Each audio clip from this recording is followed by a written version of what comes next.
Imagínate, te encuentras en una calle bulliciosa de Londres victoriano en hora punta. A tu alrededor se escucha el estruendo continuo de los cascos de los caballos que golpean persistentemente el pavimento de losa mosaicada.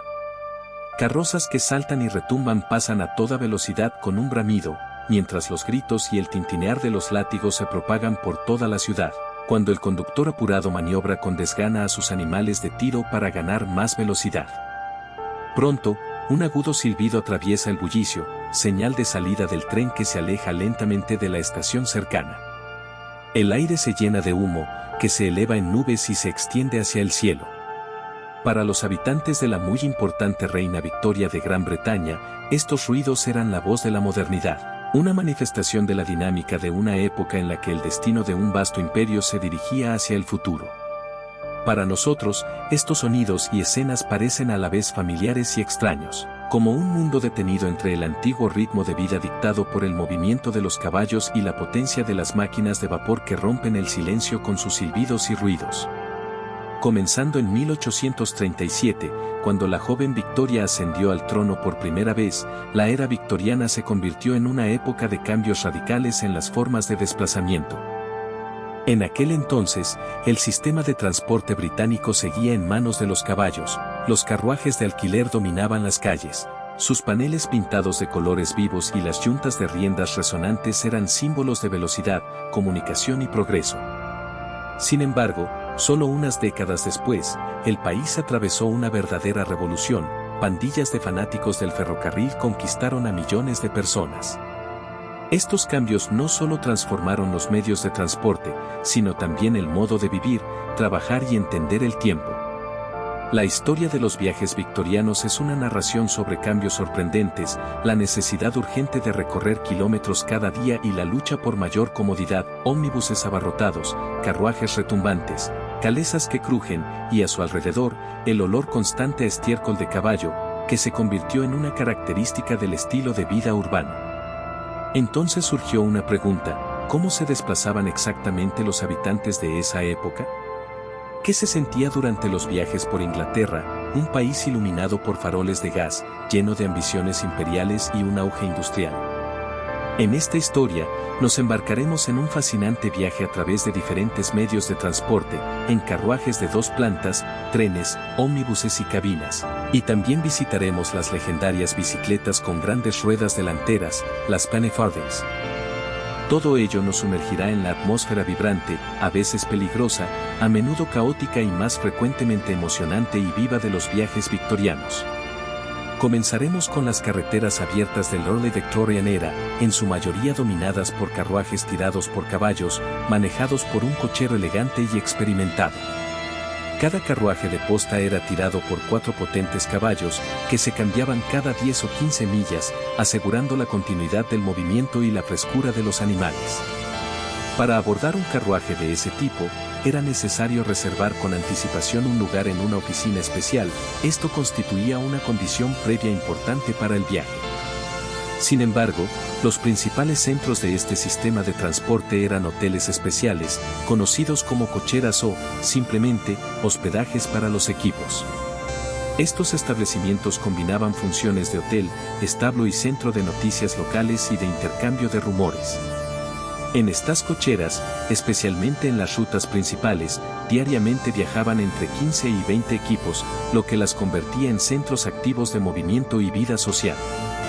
Algunos de los hoteles más famosos y prestigiosos, como el célebre Toro y Rata en Londres, podían preparar en poco tiempo una decena de caballos para el viaje, dando servicio a toda una pequeña escuadra militar, arrieros, guardias y cocineros. Conducir un carruaje no solo era un trabajo serio, sino también romántico. En la imaginación del amante de los viajes surgía la imagen de aventuras, paisajes hermosos y el viento libre en la cara. Sin embargo, junto con ese romanticismo, venían también muchas incomodidades. Si no se pagaba por un asiento dentro del carruaje, había que luchar contra el viento frío, la lluvia intensa o los olores de la tierra y el polvo de los caminos. Los asientos también reflejaban el estatus social, el lugar más codiciado era el box, junto al cochero. Esta posición no era solo un asiento, sino un símbolo de estatus, que generaba envidia entre los otros pasajeros. Generalmente, se reservaba con muchas semanas de antelación para tener la oportunidad de conversar con el conductor, e incluso a veces sostener en las manos el látigo y en invierno disfrutar del calor de su manta de lana y del delantal de cuero que los protegía del viento frío. Esta forma de desplazamiento combinaba romanticismo y comodidad, provocando al mismo tiempo sensación de aventura y de incomodidad, ya que el viaje dependía mucho del clima y del estado de las carreteras. Al final, precisamente en estos carruajes, cubiertos de polvo y con el estrépito de la velocidad, se peleaba por un lugar en la historia de una era en la que la rapidez y el esfuerzo eran la clave del éxito en la búsqueda de nuevos horizontes. Cuando se habla de viajes en el pasado, especialmente en la época de los caballeros y los traslados por etapas, no es difícil imaginar una escena en la que las clases altas ocupan lugares confortables dentro del carruaje, donde el confort y la seguridad son la prioridad, mientras que los billetes de menor costo a menudo ofrecían una experiencia de desplazamiento muy diferente, pasajeros que, obligados a sentarse en la cubierta, se agarraban a los bordes oxidados, sintiendo cada ola en la carretera y cada ráfaga de viento. Estas personas vivían en un mundo muy especial, donde el viaje era una verdadera aventura llena de peligros y sorpresas impredecibles.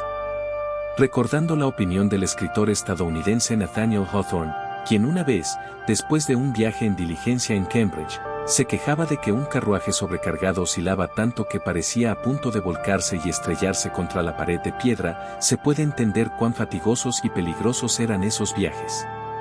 Para muchos, que rara vez recorrían más de 30 millas desde su casa, no era simplemente un desplazamiento en el espacio, sino una verdadera aventura llena de peligros, fusionándose con la sensación de riesgo y excitación.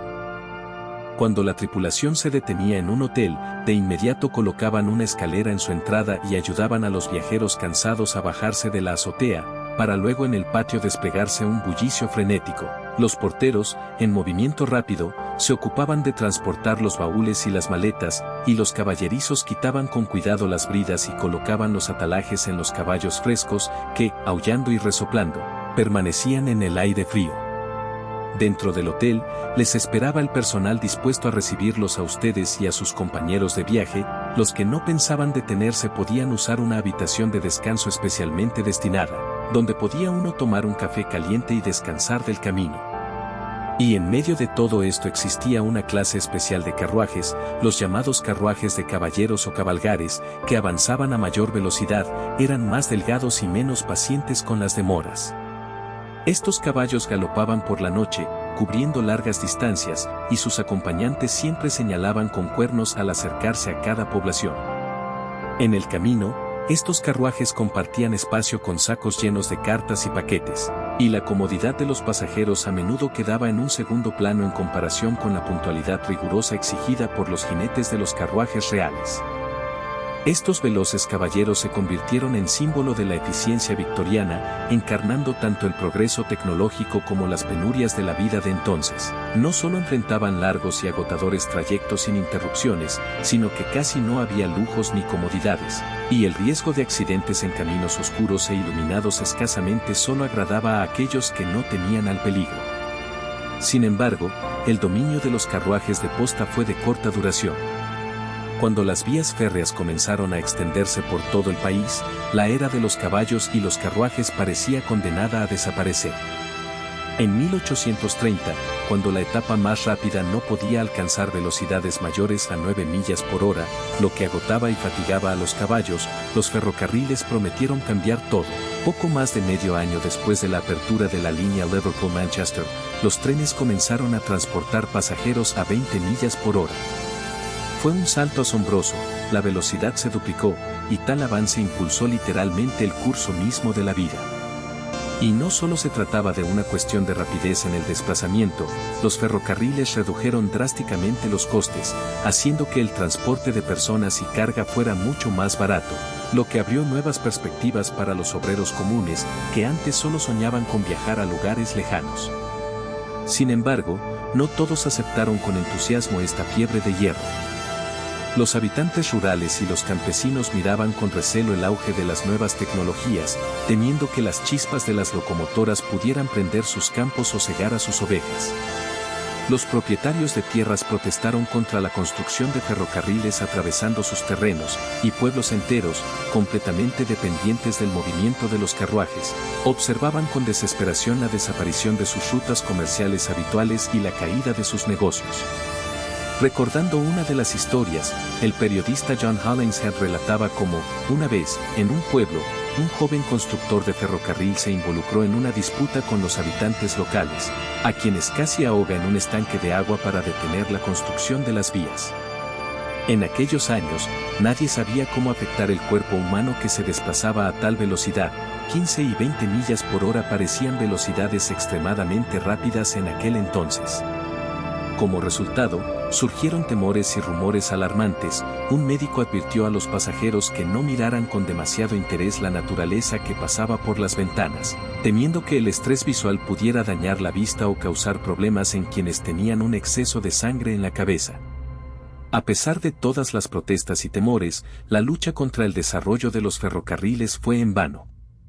Rápido, potente, revolucionario, el ferrocarril ya había entrado inextricablemente en una nueva era y cambió para siempre el rostro del país, abriendo camino a nuevas tecnologías, nuevas oportunidades y una nueva época.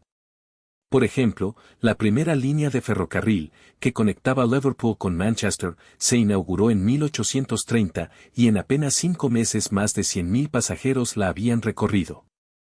Este rápido aumento de la popularidad de los ferrocarriles provocó un verdadero cambio en la vida social, transformando radicalmente el paisaje de Gran Bretaña. Por supuesto, no solo la infraestructura, sino también las personas comenzaron a percibir el tiempo de manera diferente.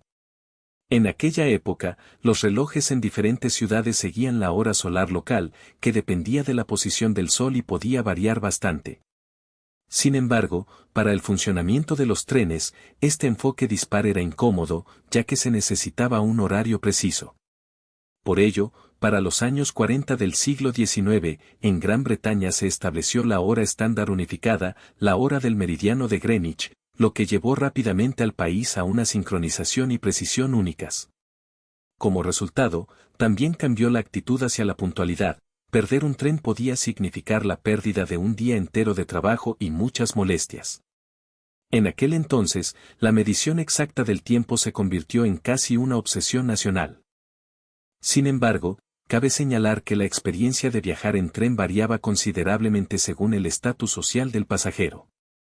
Los que viajaban en primera clase disponían de asientos confortables, tapizados con cojines suaves, bajo la luz suave de lámparas de aceite encendidas.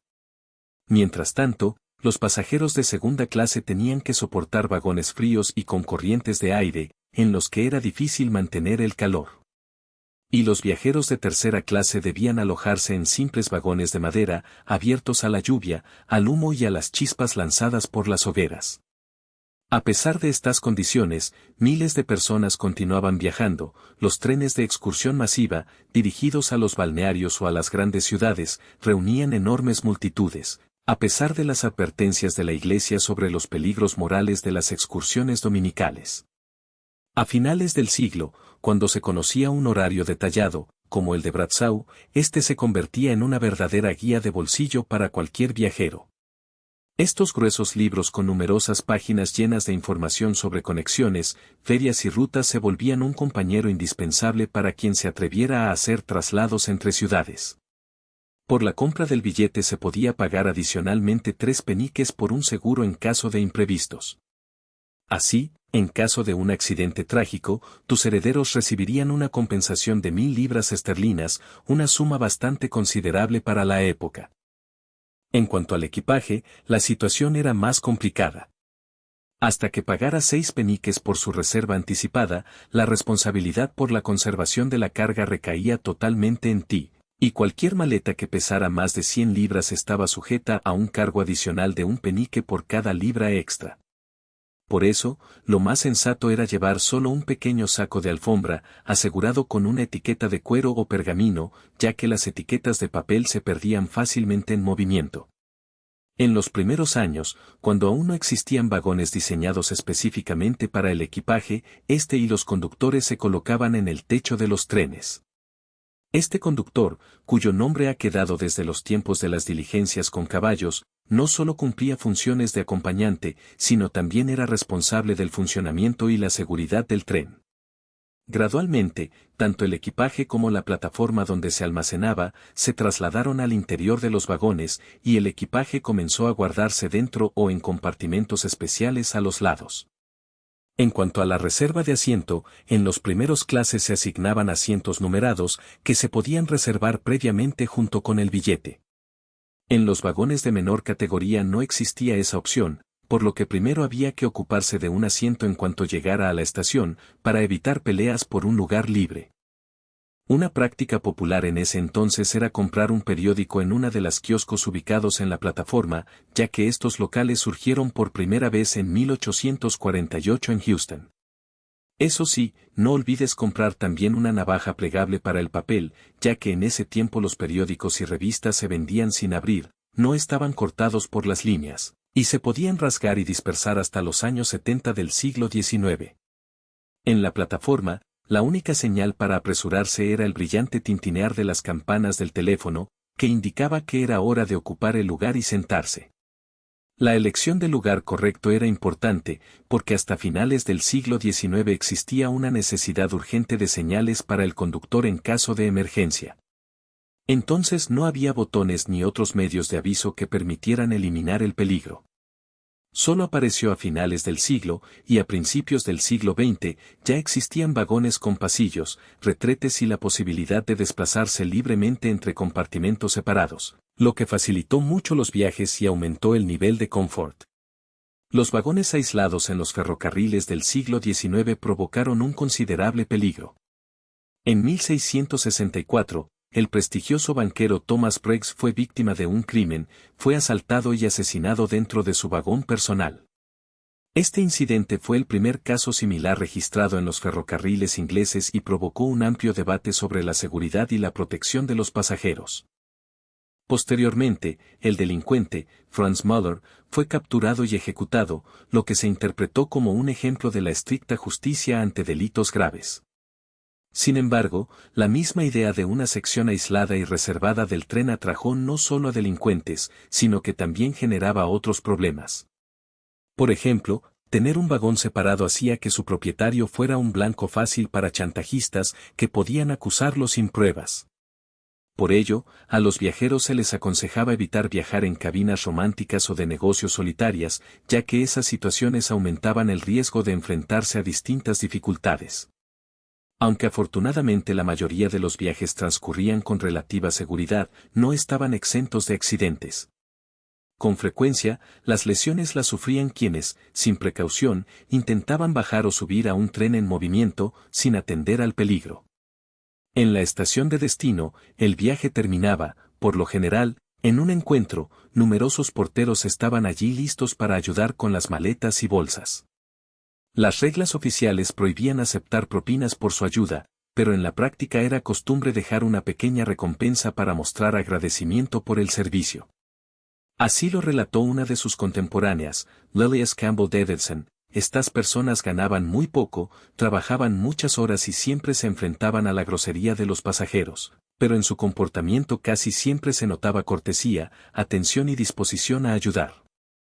En las grandes estaciones también había damas que asistían a mujeres y niños, añadiendo comodidad y seguridad en un entorno tan ruidoso y concurrido. Pero el ferrocarril era solo una parte del transporte urbano. En las calles estrechas y callejones de las ciudades, cada vez más importantes eran los ómnibus tirados por caballos, que se habían convertido en las verdaderas arterias de la vida cotidiana. Imagina un cajón de madera con ruedas, un caballo mecánico que era tirado por dos caballos agotados. Por lo general, iba lleno de gente, pasajeros que a menudo sufrían por el calor, el sudor y la estrechez. Para atender estos trayectos, en Inglaterra, en 1824, se lanzó un proyecto de John Greenwald con una ruta entre Salford y Manchester. En Londres, un servicio similar comenzó a operar algo más tarde, en 1829, conectando la calle Moribund con el Banco de Inglaterra a través de King's Cross. Los ómnibuses normalmente eran tirados por dos caballos y estaban controlados por un conductor y un revisor. En el suelo se colocaba paja para absorber la suciedad, el agua y las manchas de barro, pero con el tiempo, ese suelo se volvía húmedo, rancio y con moho. En las cabinas se sentía un olor a humedad, los chinches y las pulgas se esparcían en los rincones, y los llantos de los niños y las quejas de los pasajeros se mezclaban en un canto incómodo. La gente apretujada en esa tioviva ruidosa y estrecha, el aire se volvía agobiante. El periódico, Penny Illustrated, en uno de sus números criticó severamente a los ómnibuses londinenses, calificándolos de «cañones apestosos», estrechos y diseñados para transportar de 8 a 12 personas, aunque a menudo cabían muchas más. Sin embargo, para la clase media, que quería ahorrar dinero y usar el transporte con regularidad, esas rutas se volvían una verdadera necesidad. El mejor lugar para viajar no era dentro, sino arriba, en la llamada tabla de cuchilla. Para llegar allí, los pasajeros tenían que subir por escasas escaleras y sentarse en una larga tabla elevada, con los pies colgando libres o apretados a los lados. Así era al principio, abierto, ventoso, bastante peligroso y poco elegante, pero permitía respirar. Con el tiempo, apareció una construcción más civilizada, las llamadas bancos de jardín, equipadas con una pequeña cortina que debía cubrir las piernas de las mujeres de las miradas ajenas. Para viajes más cortos y privados, se prefería a los juerguistas. Así se llamaba a los elegantes carruajes de 2 ruedas, rápidos y livianos, que se convirtieron en símbolo de la vida acelerada y audaz. En ese carruaje ligero y ágil viajaba el cochero, sentado en una caja elevada delante del panel, manejando las puertas y subiendo y bajando las escaleras. Controlaba el rumbo, y los pasajeros podían sentirse libres y especiales. Sin embargo, esos cocheros también tenían mala fama. A menudo se les acusaba de cobrar tarifas excesivamente altas y de hacer sonar sus caballos sobre el pavimento en las calles, sacudiendo a los pasajeros hasta los huesos.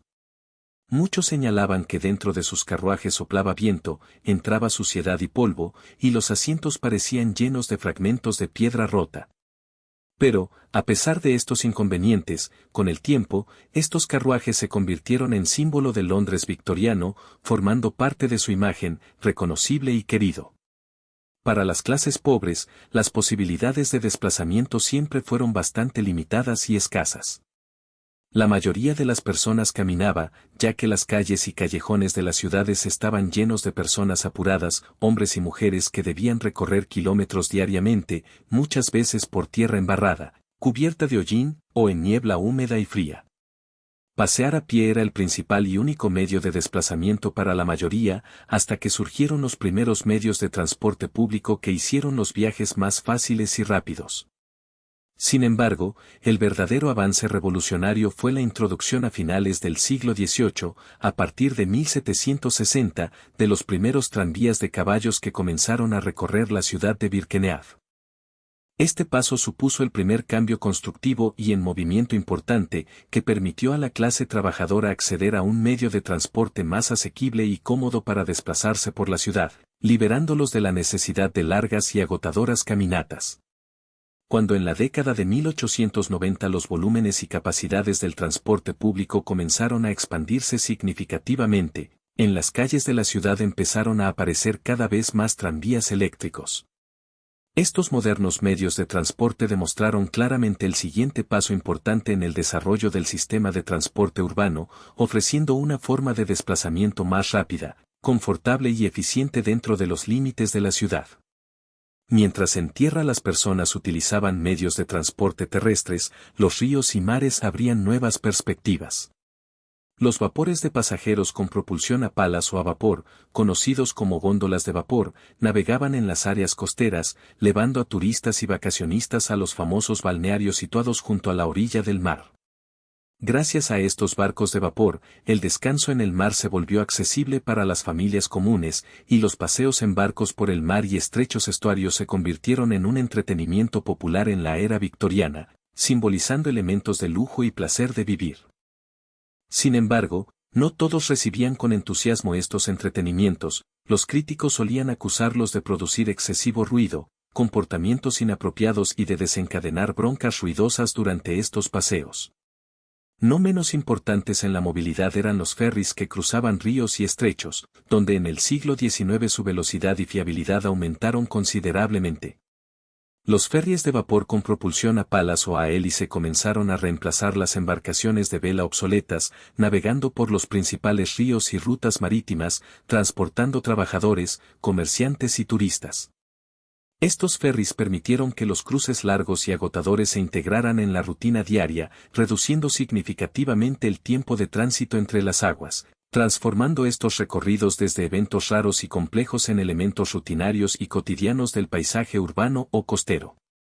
Además de los barcos de vapor, las redes de canales desempeñaron un papel importante en la organización del transporte, sirviendo en esa época como arterias fundamentales de la revolución industrial. Al principio, principalmente transmitían mercancías, pero con el tiempo también comenzaron a prestar servicios de transporte de pasajeros en pequeñas locomotoras de vía estrecha, alimentadas por la superficie de los muelles y estuarios. Estas embarcaciones estrechas, remolcadas por equipos de caballos a lo largo de vías de tracción, eran conocidas como barcazas de vía estrecha.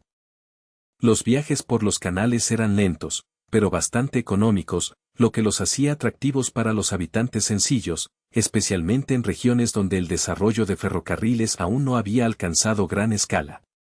Sin embargo, con la aparición de trenes y locomotoras más potentes y rápidos, el tiempo y espacio dedicado a los barcos de vía estrecha y al uso de canales comenzaron a disminuir.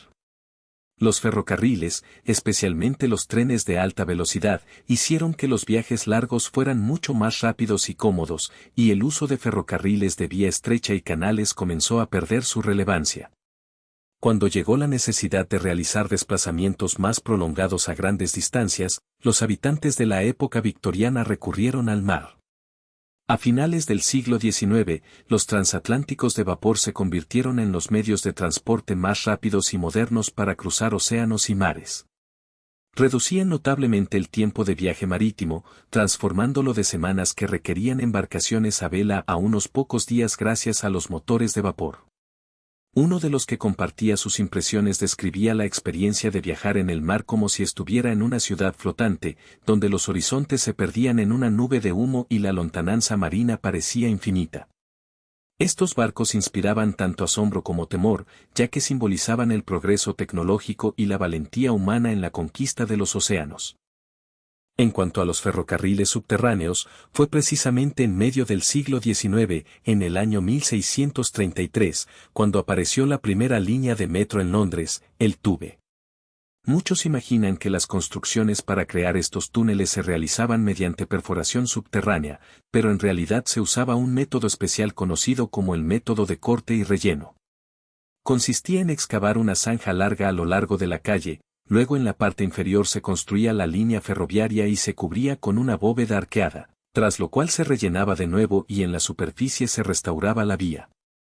Dentro de los túneles se empleaban locomotoras de vapor con equipos de condensación, lo que permitía reducir la emisión de humo y garantizar una mejor ventilación.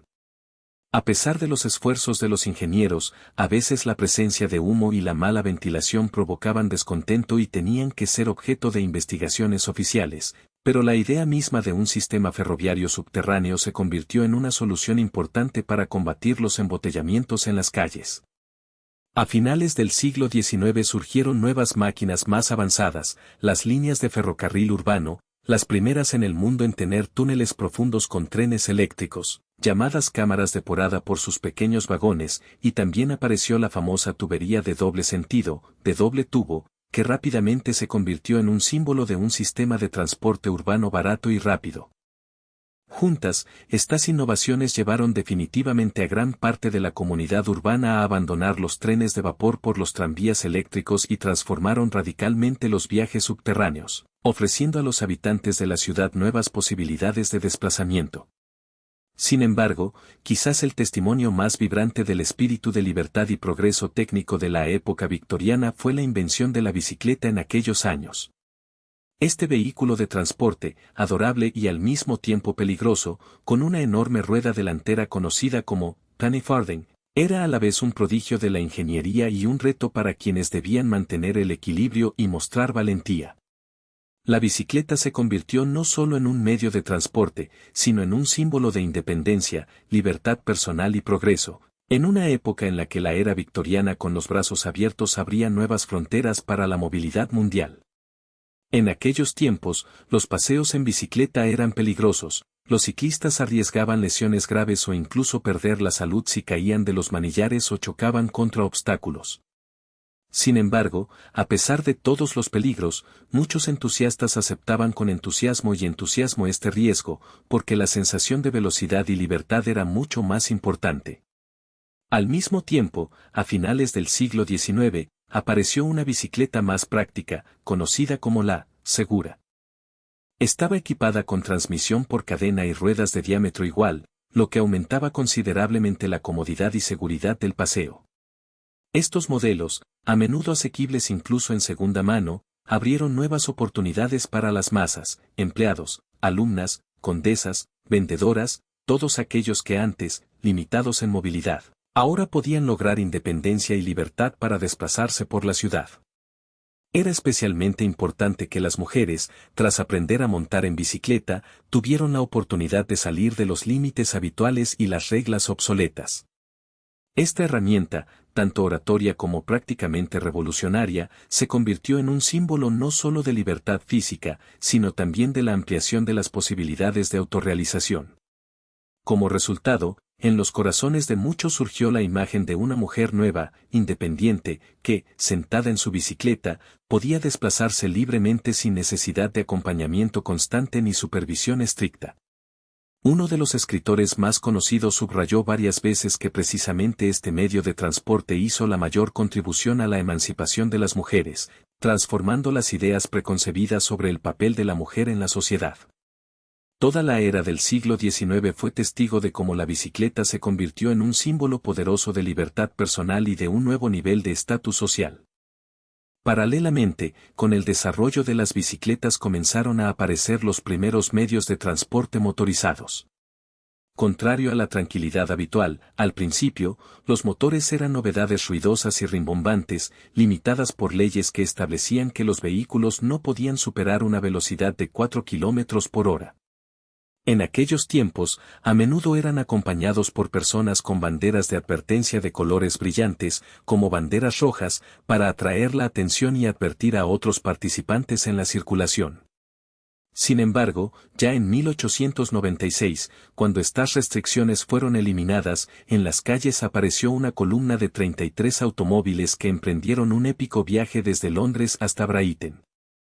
La multitud acogió con entusiasmo este desfile espectacular, moderno y lleno de vida, siendo testigos del nacimiento de una nueva era, la era de las máquinas sin caballos, una revolución tecnocrática solitaria pero de rápido avance que pronto transformaría por completo el rostro del transporte en el país, desplazando los medios tradicionales de movilidad de la era victoriana. Los viajes en la Inglaterra victoriana nunca fueron sencillos. Eran ruidosos, sucios, llenos de olores diversos y a menudo muy peligrosos. En las carreteras, era común enfrentarse a vuelcos de carruajes, accidentes de trenes o fraudes por parte de taxistas. Los autobuses a menudo dejaban a los pasajeros medio agotados, y la velocidad y calidad del viaje a menudo dejaban mucho que desear. Pero, a pesar de todas las incomodidades, estos desplazamientos ofrecían una sensación de aventura e inspiración. Por primera vez, millones de personas tuvieron la oportunidad de abandonar su lugar de origen para ver nuevos horizontes, ir de vacaciones marítimas o simplemente llegar al trabajo atravesando la ciudad. Antes de la aparición de los ferrocarriles, la mayoría de los habitantes de Inglaterra y Escocia se limitaba a viajes cortos, a menudo no muy lejos de casa, con rutas que en promedio no superaban las 30 millas o 50 kilómetros. Muchos de los pobres y de las clases medias permanecían a unos pocos kilómetros de su lugar de nacimiento, viviendo prácticamente toda su vida en un mismo lugar. Sin embargo, con el desarrollo de los medios de transporte, el tema de los viajes, antes lento, inseguro y a veces impredecible, se convirtió en parte de la vida cotidiana, abriendo a cada uno nuevos horizontes y oportunidades. Los victorianos habitaban en un mundo que progresaba constantemente, un mundo donde el caballo y la locomotora se enfrentaban, donde los establos convivían con las máquinas de ferrocarril, donde el autobús resonaba rítmicamente junto al metro y la bicicleta se convirtió en símbolo de libertad e independencia. En este mundo, los primeros automóviles prometían un futuro mucho más rápido y cómodo, ofreciendo nuevas rutas a las personas. Sus viajes eran desorganizados, ruidosos, a veces caóticos, como todo a su alrededor. Pero precisamente estos desplazamientos sentaron las bases para las grandes redes de transporte que usamos hoy en día. Y eso fue solo el comienzo, la primera ola de cambios que transformó definitivamente la forma de vida y creó esa infraestructura de transporte sin la cual sería imposible imaginar la ciudad moderna. La próxima vez que subamos a un andén, nos fijemos en un taxi o simplemente vayamos en bici por la calle, es importante recordar a las personas de esa época. Ellos fueron los primeros en emprender un camino lleno de acontecimientos, caos y transformaciones. Sus viajes, impulsados por el deseo de cambios, fueron el comienzo de lo que hoy es nuestra realidad. Cada rueda, cada coche de vapor, cada caballo y cada incansable ingeniero trabajando en nuevos inventos impulsaron a Gran Bretaña hacia la era moderna, una era de movimiento constante y transformación. Estos primeros pasos, aunque difíciles, sentaron las bases para todos los sistemas de transporte que usamos hoy en día. Si te interesa la historia de los viajes victorianos y las historias de amor del pasado, y te gustan los materiales visuales y los documentales de esa época, recuerda a esas personas y sus aventuras. Sus caminos y logros muestran que cada movimiento, cada energía y cada impulso hacia el desarrollo han creado nuestro presente. Su camino es nuestro origen.